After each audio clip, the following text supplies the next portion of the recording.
Hi guys, good morning, good evening, good afternoon, whatever time of the day it is that you're listening to this. My name is Yvette Wanzu and welcome back to the Walking with Wanzu podcast. Now I know it's been a minute, but I just want to celebrate the fact that I have not been away for months and then I'm just coming back on here acting like everything is okay. So how are you? How are you really? How has life been the last few weeks? I know we spoke a couple of weeks ago, perhaps even a month, but I'm definitely sure it's not more than a month ago. How is life treating you? How's work? If you're in school, how's school? I'm just hoping that you're well. And if you're not and things seem a bit rocky or you're going through a bit of a tough time, I just want you to know that things will get better and I'm sending you love and hugs and lots of good vibes. Now, I'm really grateful because I put out a tag on Instagram because I noticed a need to expand, but also involve you guys as I continue to make some of the content that I want to share on here. And I put out a tag on Instagram. If you're not following me on Instagram and you are an avid listener of this podcast, please go on Instagram and follow me. My name is Yvette Wanzu on Instagram. Feel free to DM me, let's talk, let's connect, let's chat. So I put out the tag and I asked, what would you people come on here what would you people love for me to come on here and discuss? And there was so much, and I really love the versatility because the topics you people shared with me ranged all the way from careers to relationships to trauma. Like it was really covering life and life stages and life circles all around. Like it was coming, all the topics were coming full circle. And so I chose one that I think we can start off with, and then as we continue, I want you to know that I noted down all your suggestions and I'll be discussing all of them as we go. Feel free to continue to recommend some of the topics that you'd like me to cover. I'll speak about them and of them as authentically as I can, and if I have a personal experience to add on there, I'll be more than happy to share that with you. So let's get right into it. Someone sent out a topic and it is women shedding off societal expectations and living their best authentic lives. Now I know this is targeting women a bit, but I feel like if you're also part of my male audience, there are few things that you can learn about about the girl child, about women from listening to this episode. A few things that you might be able to understand clearly. Wow, clearly. I cannot speak today. Also, what are those Kamba jeans doing here? And then, so as my male audience, I feel like there are a number of things that you'll understand also about women that you might find enlightening, but also it's just good to look at, life from our own lens. I know I can't speak at length a lot about the male experience of living because I'm a woman, but I'm really looking forward to also expand my horizons and try and bring on a few guests here and there.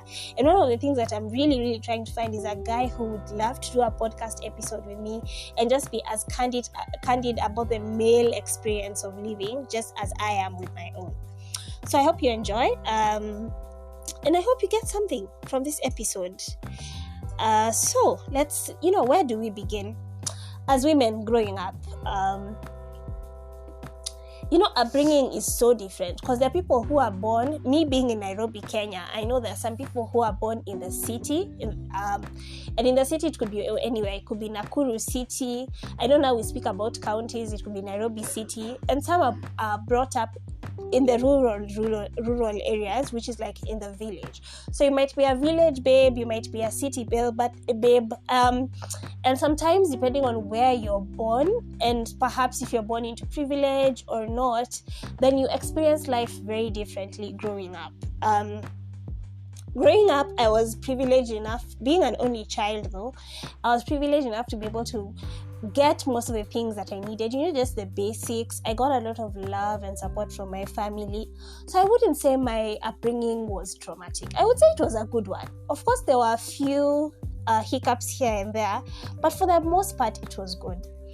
And one thing that I know is the formative years of a person really, really shapes who you are as an adult. And so women experience things very differently growing up. We can talk about something as simple as chores. some can identify from a very young age that parents used to delegate certain chores for women, like doing cleaning the house, doing the dishes. And so some of us learned from a very early age, depending on your upbringing again, that certain chores are mostly for girls and then other chores are mostly for boys. In my family, we are very neutralized, right? So especially going with the masses and what we are working with, even boys can cook, they can do the dishes, they can do household chores. It really doesn't matter. It just cuts across board. However, there are those jobs that sometimes are really tedious and require a lot of manpower. So those ones, of course, we would leave to the guys because they definitely have more strength than we do. But if need be, then we can always Saidiana, we can help each other. And so I feel like your upbringing, how you grow up from like age, from as young as you are up to at least even 15 or when you start your teenage years, has a huge impact on how you continue to live your life, how you relate with life experiences as you transition into teenagehood, you start your period as a young woman, and then as you go and you start learning about relationships and about boys and girls and all that. So your upbringing and some of the things that you're taught, small values that your parents teach you consciously and subconsciously, tends to really reflect on your character and how you view life as you continue to grow up. So every woman, I would say, has a different experience as far as their upbringing is concerned, as far as their background is concerned, where you live, whether it was, you live in the city or you live in the village, whether you come from, a background where your parents are better off, are well off financially, or they're not, whether your parents Christian or they're a bit, they're agnostic, or it's different, right? And so let's transition. Let's just get right into the meat of it. I want to talk about misconceptions about a woman's place in society. For the longest time, and it's the year of our Lord 2022, and women are still fighting for their space. And for the longest time, especially coming from an African society, and it's not across the board, but but I have always seen that in some communities, women are made to feel like they should be seen and not be heard. In some communities, women are also really made to feel that their place is in the kitchen. However, it doesn't escape, or it goes without being said that also in a way, we're also shown that women are the matriarchs of society. It's like we're the backbone of society. So sometimes people feel like a home is never quite really a home without the woman there. She's the one who holds things together. She's the one who creates structure. She's the one who nurtures. Most of the time, she's the one who gives emotional support. She's the one who tends to plan. You could find in many families, and I've seen that happen. The man is most of the time the provider. However, much also the woman might be working, but the woman tends to be able to just break down how resources are used in the home and how certain things are going. Most of the time, the man will just oversee and protect and provide, but the woman really, she really brings structure into the household. So there's that. There are a couple of misconceptions about a woman's place in society. Some people feel like women shouldn't study up to a certain level. Like once a woman is educated, then she becomes too educated. Or once a woman is knowledgeable and she knows her stuff, then now she knows too much and she's a know-it-all. And so as women, and even as a society, we have a long way to go to be able to break certain quote-unquote glass ceilings, but also to be at a point where I don't think the gender gap can ever quite be neutralized, and women can be the same as women. However, we should not have standards or certain walls or certain things that hinder us to be the highest version of ourselves as women. So I feel like if a woman wants to go to school, if she wants to pursue a career that's male oriented, or just wants to do more, she wants to expand herself and live in her power and tap into her power and be her true authentic self and the best and the highest form and version of herself, I think she should be allowed to do that. She should be empowered, she should be encouraged, and should feel like, it's okay, you can do anything. I never quite want to look at breaking gender misconception and societal standards, as women can do just as much as men can. It's really just a matter of allowing women to just do the most, because we seem to give men that permission, but when it comes to women, it's you can't or you need to. And in a way, we are conditioned to somehow sometimes always play small just to make people comfortable. And perhaps even as the years continually progress and we continue to be more empowered and more informed, we're slowly tapping into our power and creating spaces for ourselves and just living our lives in the highest form we could possibly be.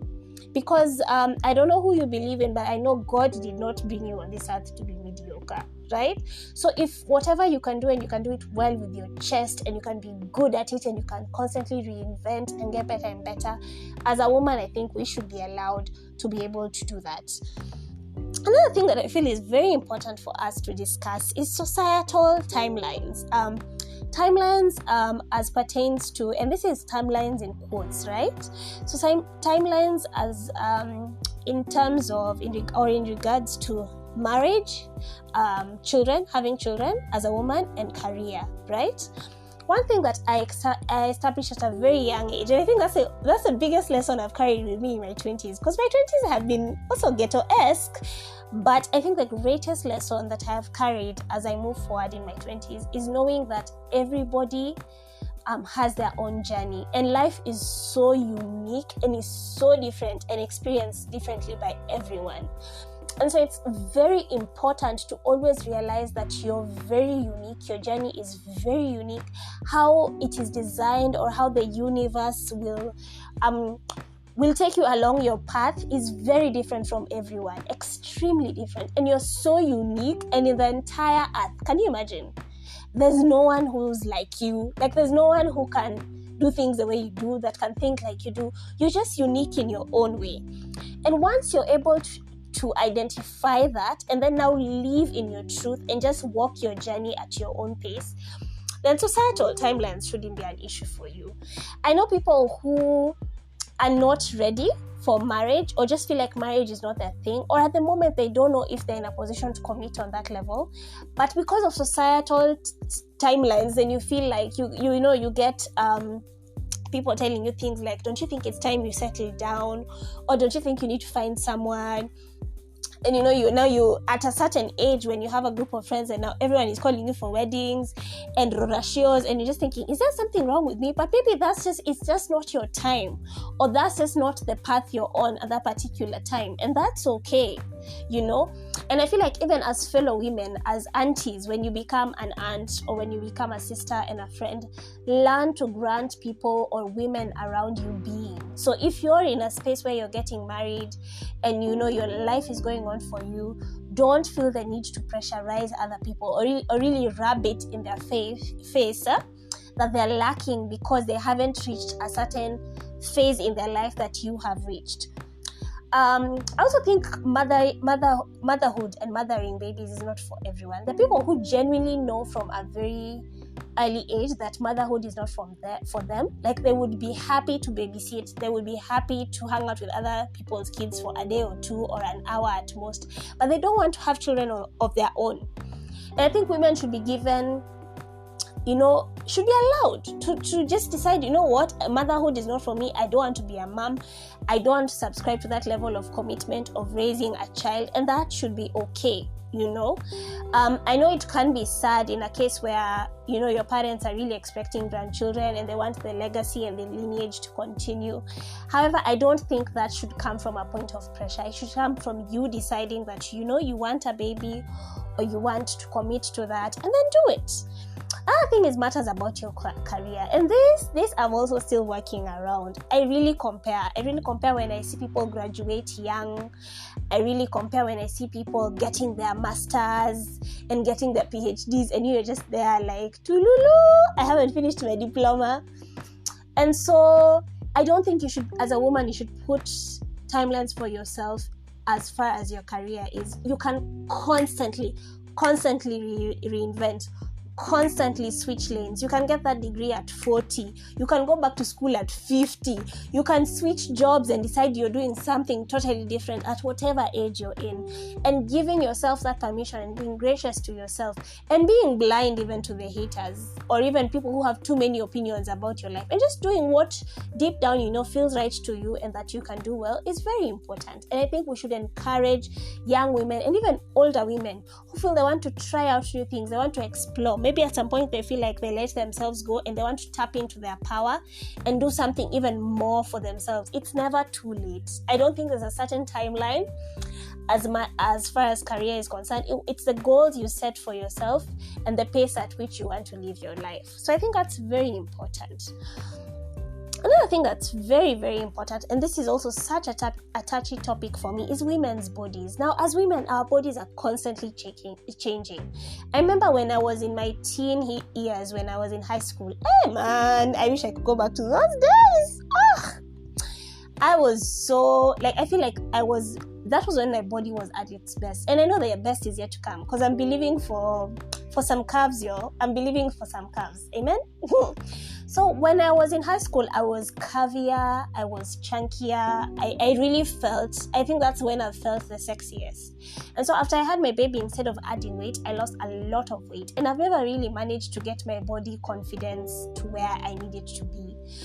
And it doesn't help when I look on Instagram and I see other places. I'm just like, oh my God, it's curves all over the place. And sometimes I even wear an outfit and I'm like, if only I was a bit curvier, if only my ass was a bit bigger, if only I look like this and I look like that. And sometimes it's the reverse for someone who feels like they're thicker and they're trying to lose weight, or someone who feels like their waist is too big, or their stomach is too big, or their boobs are too big. It's always something with our bodies. And it's my prayer and hope, even for me, because it's a gradual process, that we all get to a point where we love and appreciate our bodies as they are, but we also learn to dress them and just look nice and just appreciate it, right? I don't think there's a need, but people always be talking, because macho haina pazia. But I have caught myself so many times wanting to comment about somebody's outfit because of how their body looks, and just saying, you know what? If honestly it's decent, it looks good, they feel good, I should be able to grant them being. So if that particular outfit sparks their light and they feel good about it, then it's not in my place to even feel some type of way about someone's outfit, because first of all, it's not my body, it's not my outfit. I think also society, as far as also men are concerned, they should stop. There's a very hush narrative around men and women's bodies. They really feel like they're entitled to it, almost like it's property, and sometimes they feel a need to give a lot of unsolicited opinions. And I hope that we'll get to a point where that stops, right? So it's my greatest fear it's my greatest hope that women own their power and just love and accept their bodies for what they are. I think it's such a good example, especially for young girls, when they see that you're owning your body, you're owning your hair, whether it's kinky hair, whether it's soft hair, whether it's short hair, you just love yourself from head to toe just as you are. Because whether you believe it or not, I know there's a part of your body where you just look at it and you're just like, this is cute. And just amplify that as you dress and as you walk around and as you go through life doing what you do. Amplify that part of your body and enjoy it. So the last thing perhaps I would like to discuss, and I'll just perhaps even pose this as an encouragement, is, dear woman, young, older, or even at the tender age that I am of 29, I just want you to take back your power. If at any point you feel like you've lost yourself, or you're feeling a bit vague, or like you need someone to give you a nudge, this is me giving you a nudge, telling you that if honestly, me personally, if I was to die and come back, I would definitely want to come back as a woman. There's so much beauty in being a woman. We have so much to live for. Our bodies are designed in such beautiful and miraculous ways. And there's just so much spice and goodness about life that comes as being a woman and just owning. So there's something about, as a woman, take back your power, please. Own it. Be your best, authentic, and be the highest form of yourself. And just know that your journey in life is very personal, and very unique. So whatever you're good at, that is your thing. Embrace it. And just know that even the times when you're nursing insecurities, or you're feeling like, when you feel like you're not at your best, everybody, it happens to everyone. It's just about you. It's not how many times you fall, really. It's how you pick yourself up, and how you choose to move on, and how you continuously encourage yourself and fight for yourself, and also fight for those who do not have a voice to be able to speak around you. I really enjoyed talking about this. I hope you've learned something from this episode. Thank you for coming back. Please feel free to share, give me some of your feedback, and I will see you on the next episode. It's great to be a woman. Take back your power, own it, enjoy it, embrace it. It's a good time. It's a good time to be a woman, and it's a good time to be alive. God bless you, and I'll see you on the next episode. Bye bye.